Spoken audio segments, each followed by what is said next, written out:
and the Chancellor of the Federal Republic of Germany.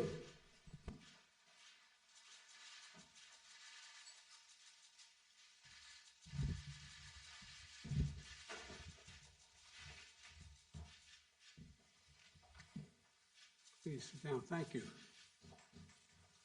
Good afternoon. I'd like to start by thanking Chancellor Scholz for making this visit to Washington. We had an opportunity to have a very productive meeting. I think our staffs wondered whether we were going to let them in at all. We spent the first half hour more talking together, and it's been a very, very useful meeting. One of the things that struck me was the shared values and that shape how each of us approaches leadership, among them the foundational commitment to the dignity of workers and the need to treat all people with respect. So I enjoyed speaking with you, Olaf, and I know working together will continue to strengthen and deepen our alliance and the extensive partnership between Germany and the United States. Of course, at the top of our agenda today was our united approach to deterring Russia's threats against Ukraine and the long-standing principles of rule-based international order. That's what we spent most of our time talking about. Germany and the United States, together with our allies and partners, are working closely together to pursue diplomatic resolutions of this situation, and diplomacy is the very best way forward for all sides, we both agree, including best for Russia, in our view. And we have made it very clear we're ready to continue talks in good faith with Russia. Germany has also been a leader in pushing de-escalation of tensions and encouraging dialogue through the Normandy format. But if Russia makes a choice to further invade Ukraine, we are jointly ready, and all of NATO is ready. Today, the Chancellor and I discussed our close cooperation and developed a strong package of sanctions that are going to clearly demonstrate international resolve and impose swift and severe consequences if Russia violates Ukraine's sovereignty and its territorial integrity. And I want to thank Germany and all of our other partners in Eastern Europe, in the European Union, for their work in this united effort. We are in agreement that it cannot be business as usual if Russia further invades. We also discussed our shared commitment to NATO's Article 5 responsibilities and reassurance of our eastern flank allies. We're united in that as well. Already, the United States is sending troops to reinforce the alliance, and I want to thank the Chancellor of Germany for hosting additional U.S. forces and for the long-standing hospitality to our women and men in uniform. We also discussed the challenges we're facing to the international order from China, along with Russia and other competitors that are pursuing more illiberal futures. We've agreed that Germany and the United States will continue to work together to ensure that the rules and principles governing emerging technologies are geared to advance freedom of opportunity, not repression or authoritarianism. We also reaffirmed our commitment to completing the work of integrating the Western Balkans into the European institutions, and to finally realize a Europe that is whole, free, and at peace.